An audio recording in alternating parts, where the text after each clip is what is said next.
오늘은 요한계시록 12번째 통독 시간입니다. 말씀을 중간중간 같이 보도록 하겠습니다. 저희가 그동안 고고학 자료를 통해서 본 요한계시록 통독들을 했는데 오늘은 처음부터 하면 오늘 시간으로 다 마칠 것 같습니다. 통독과 함께 자료들을 함께 같이 보면서 우리의 신앙이 조금 더 실질적이고 우리 삶 가운데 생명력이 있었으면 좋겠습니다. 우리가 요한계시록 3장 15절을 보면 이런 말씀이 있죠. 내가 내 행위를 아노니 내가 차지도 아니하고 뜨겁지도 아니하도다. 내가 차든지 뜨겁든지 하기를 원하노라. 내가 이같이 미지근하여 뜨겁지도 아니하고 차지도 아니하니 내 입에서 너를 토하여 버리리라 라는 말씀이 있습니다. 아마 이 말씀은 지금까지 신앙생활을 하면서 교회에서 요한계시록 설교를 할 때 단골로 많이 등장합니다. 그래서 우리의 신앙이 차든지 뜨겁든지 하라고 많이 말씀을 하죠. 그런데 내용을 보면 우리가 사실은 신앙생활을 뜨겁게 하라고 하지 차갑게 하라는 얘기는 사실은 거의 하지 않습니다. 우리가 뜨겁게 하는 신앙에 대해서는 우리가 익숙한데 도대체 차갑게 신앙생활을 하는 것은 우리가 좀 생소한 듯 합니다. 그런데 어떤 분들은 이렇게 생각하시는 분도 계십니다. 뜨겁게 신앙생활하는 것은 열정적인 것이고 차갑게 신앙생활하는 것은 매우 지성적이고 이성적으로 그리고 합리적으로 신앙생활을 하는 것을 생각하시는 분들도 계십니다. 그런데 우리가 고고학 자료를 보면은 지난 시간에도 마지막에 이거를 본 적이 있었습니다. 고고학 자료를 보면 포도주와 혼합하기 위해서 물을 데우는 도구도 있었고요. 또 이 차갑게 하기 위해서 눈을 담아가지고 여과기처럼 사용해서 포도주를 걸르면서 차갑게 먹었던 것을 보게 됩니다.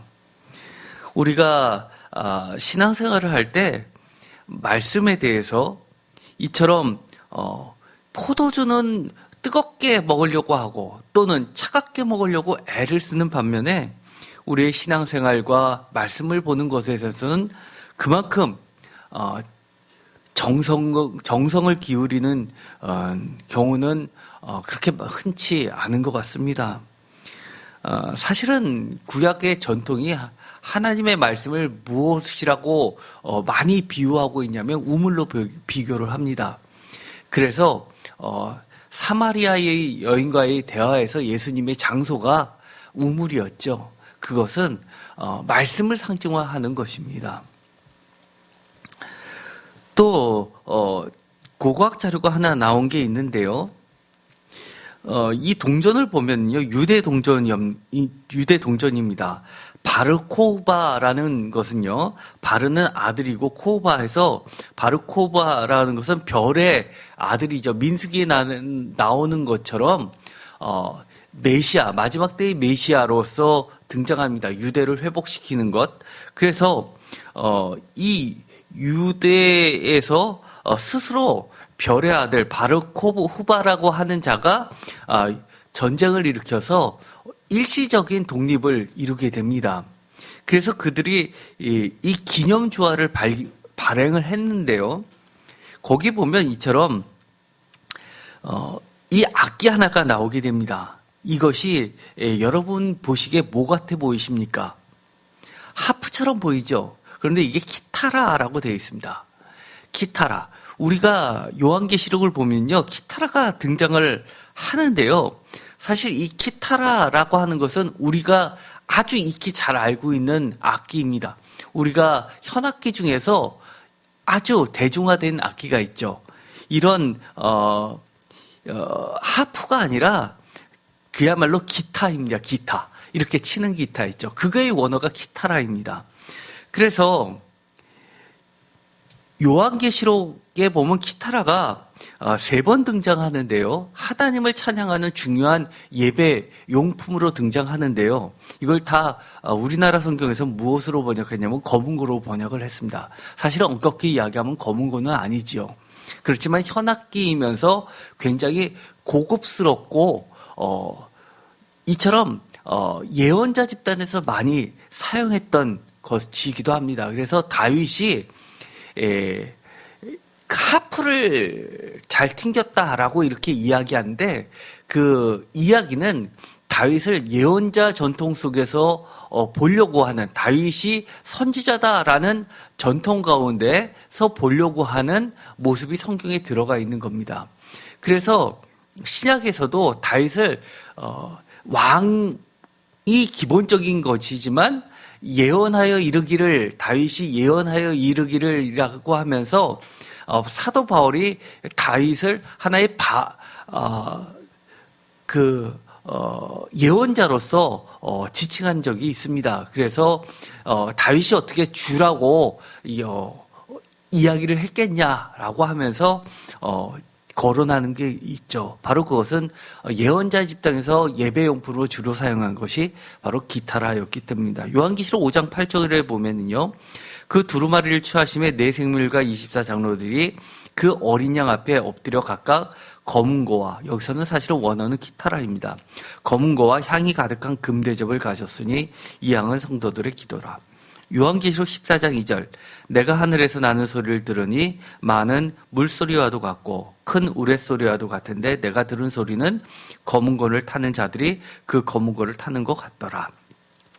요한계시록 15장 2절, 또 내가 보니 불이 섞인 유리 바다 같은 것이 있고 짐승과 그의 우상과 그의 이름의 수를 이기고 벗어난 자들이 유리 바닷가에 서서 하나님의 검은 고를 가지고 라고 되어 있어서 이렇게 키타라가 등장하게 됩니다. 또 동전이 하나 발견됐는데요. 하드리안 시대입니다.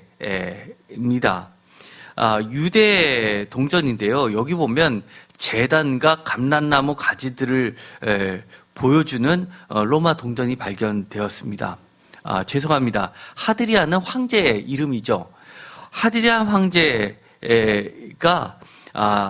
발행한 로마 동전의 주 134년에서 138년에 보면 감람나무 가지들이 보여지게 됩니다. 이것은 승리를 상징하고 있고 왕에 대한 칭송을 나타내고 있습니다. 그리고 제단이 있다는 것은 이처럼 여러 가지 신전하고 관련돼서 황제를 숭배했던 사상들을 보게 됩니다. 요한계시록 7장 9절 다 같이 읽겠습니다. 이후에 내가 보니 각 나라와 족속과 백성과 방언에서 아무도 능히 셀 수 없는 큰 무리가 나와 흰옷을 입고 손에 종려 가지를 들고 보좌 앞과 어린 양 앞에 서서 큰 소리로 외쳐 이르되 구원하심이 보좌에 앉으신 우리 하나님과 어린 양에게 있도다 하니, 여기서 보면 승리하신 하나님과 어린 양에게 영광을 돌리는데 바로 종려가지를 손에 들고 있다고 이야기합니다. 이 황제를 그 당시에 스스로 구원자라고 이야기를 했습니다. 오늘 찬양을 드렸을 때 예수 구원자라고 하는 것은 우리가 영적으로만 하나님, 예수님을 우리의 구원자라고 고백하는 것이 아니라 우리 삶에서도 실질적인 구원자라고 이야기하는 겁니다. 이 구원자라는 개념은 로마 사람들은 황제에게 돌렸던, 황제가 여러 야만족으로부터 자기들을 구원해 주었던 구원자라고 불렀던 겁니다. 그것은 진짜 왕입니다라는 고백이 되는 것이죠.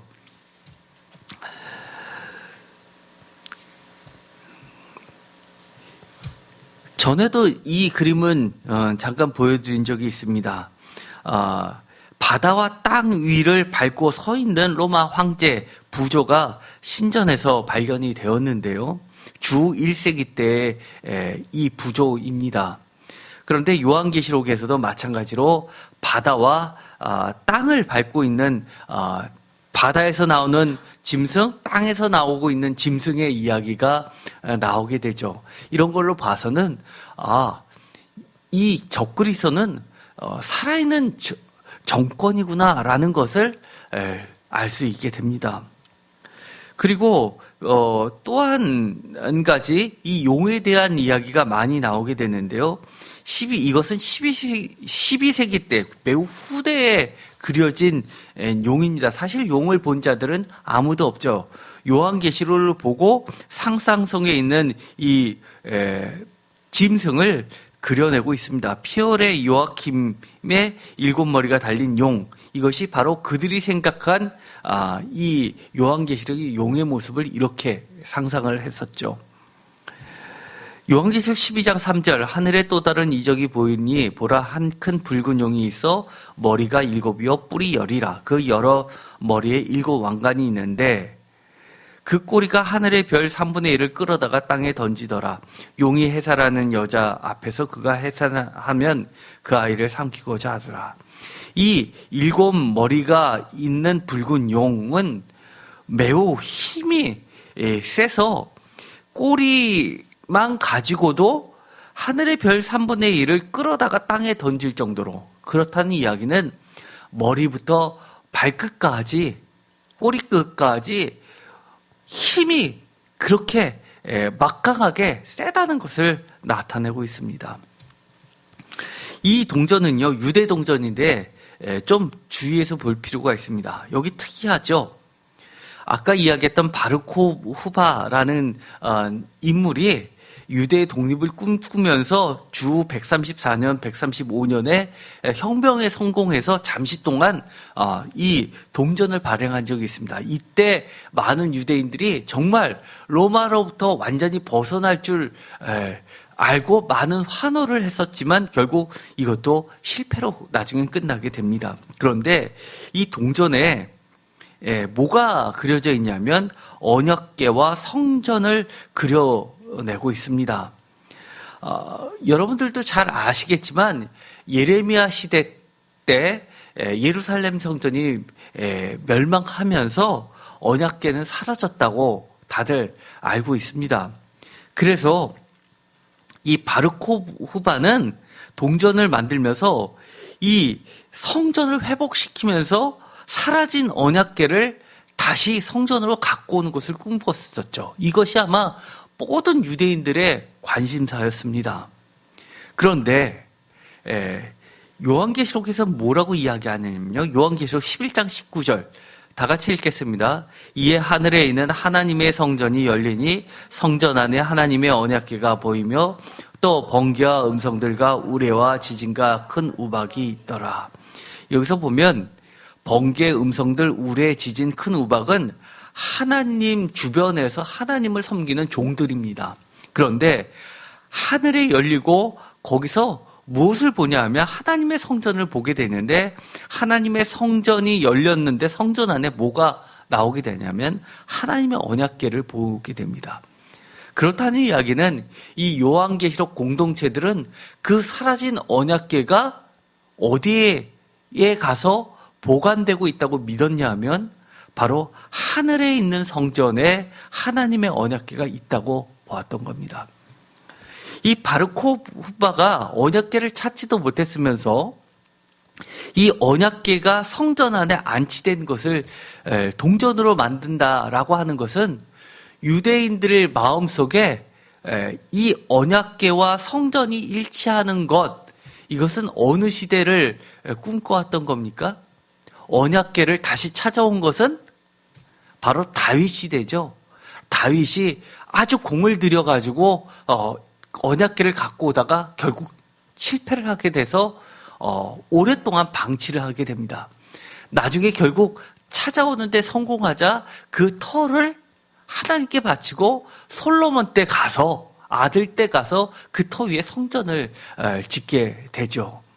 그렇다는 이야기는, 이 동전을 꾸몄다는 것은 이 무너진 다윗 왕조를 회복하는 것을 자신이 하겠다라고 하면서 유대인들의 마음을 사로잡았던 것을 보게 됩니다. 그러나 하나님은 끝끝내 그것을 허락지 않으셨죠. 역사 가운데. 왜일까요? 우리들이 영원히 꿈꿔야 될 것, 이 하나님의 언약궤가 우상화되는 것을 방지하시면서 우리의 영원한 소망을 어디다 두라는 겁니까? 하늘에 있는 하나님의 성전에 두라는 겁니다. 나중에 요한계시록에 보면 이 하나님의 성전도 새하늘과 새 땅이 나타나고 새 예루살렘 도성이 내려오는 것을 보게 되는데 그 안에 성전이 있었습니까? 쉽게 말해서 서울시 안에 시청이 아니면 청와대가 있었습니까? 그렇지 않았죠. 하나님과 어린 양이 친히 성전이 되시면서 실제로 하나님의 성전은 하나님과 어린 양 자신이라는 것을 계시해 주시게 됩니다.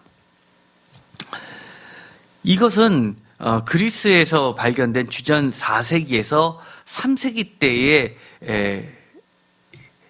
이 부조입니다. 그런데 여기서 보면 아데미아 아폴로와 함께 파이선으로부터 도망가는 레토의 그림이 나오는데요. 제가 전에 이것을 요한계시록 12장에서 해를 옷 입은 한 여인과 이 여자가 여인을 아이를 베어 해산하게 되는데 한 큰 붉은 용이 이 아이를 삼키려고 공격하는 장면을 설교를 할 때 여러 가지 배경을 가지고 설명하면서 그리스 로마 신화하고도 비슷하다라고 이야기하면서 그것을 가지고 설교를 한 적이 있었습니다. 주전 4세기에서 3세기 때 예수님이 태어나시기 훨씬 이전부터 그들 머릿속에 뿌리 박혀 있었던 문화를 요한계시록 공동체에서는 뭐라고 이야기하냐면 그 신화가 잘못됐다라고 그들의 뿌리, 문화의 뿌리부터 뒤흔들어 놓는 겁니다. 사실은 우리가 요즘 자라나는 청소년들은 최대의 내부의 적이 뭘까요? 기독교를 위협하는 내부의 적이 뭘까요? 보편화되어 있는 문화들이 있습니다. 그 문화를 가지고 성경을 바라봤을 때 성경을 받아들이기 어렵게 만드는 것들이 있습니다. 예를 들어서요, 이런 것들입니다. 아주 보편화되어 있는, 요즘 특히 자라나서 초등학생이 되고 중학생만 되면 이 동물들에도 다 영혼이 있다고 믿는 사람들이 꽤 많습니다. 그렇죠? 그 다음에 동성애. 더 나아가서 얼마 전에 대한민국을 떠들썩하게 했었던 연예인이 아버지 없이 수정을 해서 인공수정을 해서 자녀를 낳아서 어머니가 되고 독립된 가정을 꾸미는 것, 이런 것들에 대해서 요즘 자라나는 세대들은 사실은 그게 정답으로 알고 있습니다. 그래서 성경에서 가르쳐주는 여러 가지 기준들하고 이 보편화된 문화 사이에 여러 가지 갈등이 존재할 수밖에 없는데 요한계시록 공동체들은 어떻게 그것들을 대항하고 나가는지를 우리는 요한계시록을 통해서 보게 되는 것들입니다. 또 요한계시록 2장 7절, 2장 11절, 2장 17절, 2장 26절, 3장 5절, 3장 12절, 3장 21절, 21장 7절. 제가 이것은 전에 설교를 한 적이 있었습니다. 다 공통점들이 이기는 자에 대한 이야기가 나옵니다. 이기는 그에게는 이라는 이 이기는 것은 사실은 그들에게 있어서 그리스와 로마인들에게 있어서는 신의 이름을 거론하는 겁니다. 대표적인 것으로 오늘날 V자라고 되어 있는 거 있죠. 니케아. 니케아는 나이키. 오늘날로 이야기하면 스포츠 회사 나이키가 바로 니케아 신의 이름을 따갖고 온 겁니다. 표시도 그렇게 만든 것이죠. 그래서 그 니케아 신을 섬기는 것들이죠. 그래서 전쟁에서 나가서 이기는 자들은 이 니케아 신에게 제물을 바치고 참배를 했었죠. 그러나 요한계시록 공동체들은 그렇지 않다는 겁니다. 니케아 신이 승리를 가져다 주는 것이 아니라 하나님과 어린 양이 참된 승리를 가져다 주는 거라고 이야기를 하고 있습니다. 또 이 그림을 보면은요, 교황의 삼중간을 쓴 바벨론 음녀라는 이 그림이 있는데요. 이게 어디에 나와 있는 그림이냐 하면은요, 깜짝 놀라실 겁니다. 루터의 신약 성경 독일어판에 1522년 9월에 발행한 이 독일어판 성경책 그 표지에 있었던 그림입니다. 그런데 이 삼중간을 쓴 바벨론 음녀가 바로 교황의 삼중간 모습을 그대로 담아내고 있죠.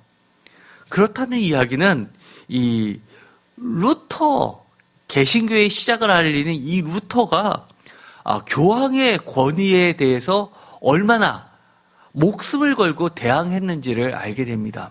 사실 이 당시에 교황들은 적그리스도라고 감히 할 정도로 스스로 하나님의 위치에까지 스스로 올라가 있었죠. 이 그림은 여러 차례 보여드렸습니다.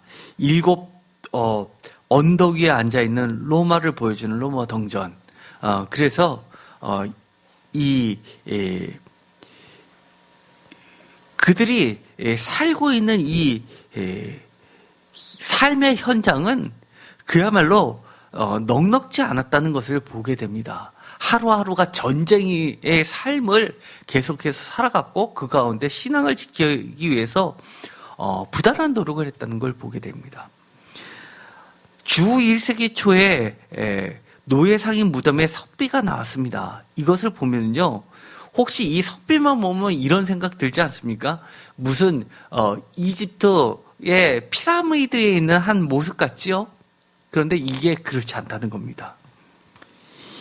그런 데서 나온 게 아니라 주 1세기 초에 있었던 석비라는 겁니다. 이것을 보고 많은 사람들이 깜짝 놀랐습니다. 상상을 초월할 정도의 그런 규모의, 정말 그런 규모의 노예상이었다는 것이죠. 요한계시록 13장 16절 이 구절 갖고도 같이 말씀을 나눈 적이 있었죠. 다 같이 읽겠습니다. 그가 모든 자 곧 작은 자나 큰 자나 부자나 가난한 자나 자유인이나 종들에게 그 오른손에나 이마에 표를 받게 하고 누구든지 이 표를 가진 자 외에는 매매를 못하게 하니 이 표는 곧 짐승의 이름이나 그 이름의 수라. 지혜가 여기 있으니 총명한 자는 그 짐승의 수를 세어보아라. 그것은 사람의 수니 그의 수는 666이니라. 요한계시록에 보면 매매를 하는 품목들이 쭉 나오게 되는데 거기에 맨 나중에 무슨 품목이 나왔죠? 사람들의 영혼이 매매 목록에 들어가 있었던 것을 보게 됩니다. 종들이나 사람들의 영혼들이라라는 기억나시죠?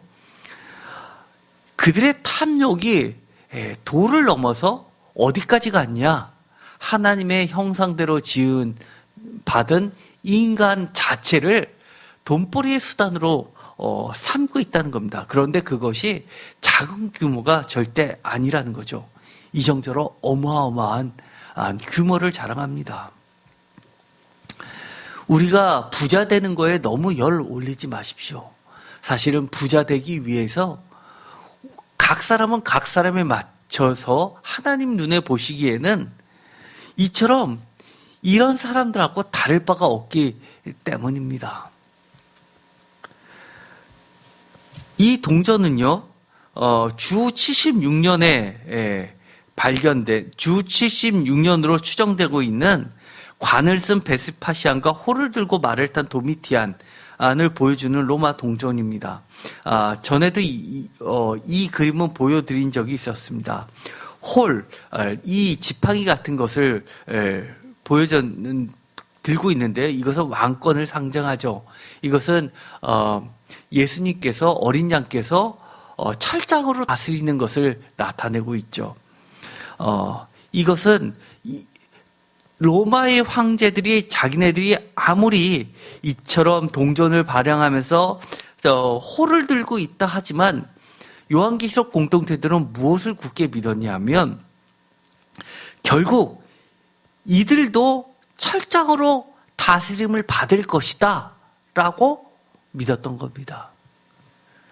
우리 기독교인들의 정체성을 그대로 보여주는 건데요. 이 정도의 세상을 바라보는 믿음이 있다면 우리가 무너질 이유가 없는 것이죠. 우리의 신앙을 지켜나갈 때 어떤 변명이 되지 않습니다. 상황이 내가 넘어질 수밖에 없는 상황이었다라고 하는 것이 아니라 요한계시록 공동체를 통해서 우리가 배워야 될 것은 어려움이 있어도 그것을 뚫고 지나가는 겁니다. 이겨내는 겁니다. 인내하는 겁니다. 그래서 우리가 삶을 살면서 너무 힘들다. 정말 죽을 정도로 힘들다. 내가 이렇게까지 하나님을 믿어야 되냐라고 하는 부분이 있다 하더라도 우리는 하나님이 어린 양이 철장으로 다스려 줄 것을 믿고 끝까지 인내하는 신앙을 갖는 것이 중요합니다. 새 예루살렘의 기초석들이 쭉 나오게 되는데요. 이것은 새 예루살렘을 묘사하는 요한계시록 21장 19절에서 20절에만 나와 있는 것이 아닙니다. 사실 이 12보석은 어떤 분들은 그렇게 생각합니다. 이 12보석 자체가 굉장히 효험이 있다고 생각하고 그것을 모으시는 분도 계십니다. 그런데 사실 원어를 보면 우리가 번역을 이렇게 해놨을 뿐이지 이것이 번역한 대로 똑같은 거냐라고 할 땐 그렇지 않습니다. 추정만 할 뿐이죠. 그런데 출애굽기 28장 17절 이건 마소라 텍스트고요. MT라고 하는 거는요. 에스겔서 28장 13절 이것도 히브리어로 된 마소라 텍스트이고요.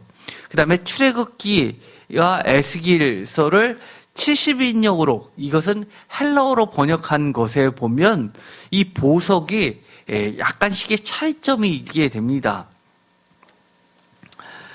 이것은 참고로 보시면 될 듯합니다. 요한계시록 21장 18절 성곽은 벽으로 쌓였고 그 성은 정금인데 맑은 유리 같더라. 19절 그 성의 성곽의 기초석은 각색 보석으로 꾸몄는데 첫째 기초석은 벽옥이요 둘째는 남보석이요 셋째는 옥수요 넷째는 녹보석이요 다섯째는 홍만호요 여섯째는 홍보석이요 일곱째는 황옥이요 여덟째는 녹옥이요 아홉째는 다망옥이요 열째는 비치옥이요 열한째는 청옥이요 열두째는 자수정이더라. 12문은 12진주니 각 문마다 한 개의 진주로 되어 있고 성의 길은 맑은 유리 같은 정금이더라. 성 안에 내가 성전을 보지 못하였으니 이는 주 하나님 곧 전능하신 이와 어린 양이 그 성전이심이라. 여기서 여러 가지 귀한 보석들로 이렇게 이야기하는 것은 이유가 있습니다. 이것은 하나님의 영광을 드러내는 단어들인 겁니다. 우리가 가끔 시를 보면은요, 태양이 눈부시게 내리쬐면서 거기서 꽃들을 보면 여러 가지 꽃들을 보석으로 이렇게 바꿔서 희화화해서 그림을 그리듯이 그렇게 묘사하는 시들이 있죠. 이것은 바로 하나님의 성전과 하늘 성전, 하늘나라를 이처럼 아름답고 귀한 것으로 영광이 가득 찼다라는 것으로 묘사하는 겁니다. 이것은 아까 이야기했던 그 상품 목록들인데요. 맨 마지막에 종이나 사람의 영혼을 상품화한 리스트가 나오게 됩니다.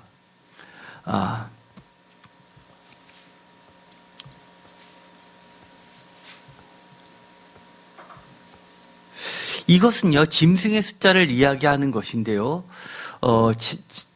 제가 전에 이야기한 적이 있었습니다. 8번째 왕을 이야기할 때 왜 하필이면 8번째 왕을 이야기하느냐라고 했을 때 이 8이라는 숫자를 상징화한 겁니다. 이 로마자나 그리스어나 헬라어죠. 헬라어나 로마자나 아니면 히브리어 같은 경우는 각 글자마다 숫자가 있었습니다. 그런데 특별히 이 피타고라스 같은 경우는 학파를 형성했죠. 모든 것을 숫자로 말하는 것이 오래된 전통이었습니다. 그런데 1부터 해서 8까지를 각각 더하면 뭐가 나오냐면 36이 나오고요. 그리고 1부터 36까지를 다 더하면 1 더하기 2 더하기 3 더하기 4 더하기 5 더하기 6 더하기 해서 34 더하기 35 더하기 36까지 더하면 666이 나옵니다. 그래서 짐승의 숫자 666은 8의 삼합수라는 겁니다. 그래서 이 요한계시록 17장 9절에 보면 지혜 있는 뜻이 여기 있으니 그 7머리는 여자가 앉은 7산이요. 아까 이것은 로마 동전에도 나와 있죠. 또 7왕이라 5은 망하였고 하나는 있고 다른 하나는 아직 이르지 아니하였으나 이르면 반드시 잠시 동안 머무르리라. 11절 전에 있었다가 지금 없어진 짐승은 8째 왕이니 7 중에 속한 자라. 그가 멸망으로 들어가리라. 그래서 이 구절을 가지고 전에도 우리가 이렇게 로마의 황제들을 쭉 해서 8번째 황제가 누구였는지를 계산한 적이 있었습니다. 그런데 그게 잘 안 맞았죠, 사실은요. 왜냐하면 그 가운데 3명의 왕은 1년도 안 돼서 서로 죽고 죽이면서 어떻게 보면 이걸 포함해서 8째 왕이 요한계시록의 배경이 되는 그 시대였었다라고 추정하는 것에 사실은 여러 가지 맞지 않는 단점들이 있었습니다. 그런데 이런 개념으로 하면 이 8번째 왕 또는 666 이 모든 것은 악의 근원을 총칭한다고 할 수가 있는 겁니다. 악도 매우 강력한 악인 것이죠. 적그리스도를 이야기합니다. 여기서 보면 우리가 이 666이 네로냐 도미티안이냐 아니면 8번째 황제가 티투스냐 아니면 도미티안이냐 막 이런 것들을 따졌었던 것들을 아마 기억하실 겁니다. 오늘은 이렇게 해서 지금까지 이 고대 유물들을 통해서 요한계시록을 쭉 훑었는데요. 우리가 전에 한 3번 또는 4번에 걸쳐서 이렇게 고고학들을 봤는데요. 이것으로 통독은 마치기로 하겠습니다. 이것들을 보면서 우리가 말씀을 정말 이 삶 가운데서 구체적으로 우리가 싸워야 할 영적 대상하고 이 말씀하고를 잘 매치를 해서 지혜 있는 자가 되어서 그것들에 대해서 양보하거나 타협하거나 지는 일이 없게 되기를 축원드립니다. 기도하고 마치기로 하겠습니다. 하나님 감사합니다. 오늘 요한계시록 통독 12번째 시간을 모두 마치면서 요한계시록 공동체들이 얼마나 하나님과 어린 양을 믿는 그 믿음이 삶 가운데서 전쟁을 치르면서 이기기 위하여 얼마나 인내하고 참아내고 했는지를 보게 됩니다.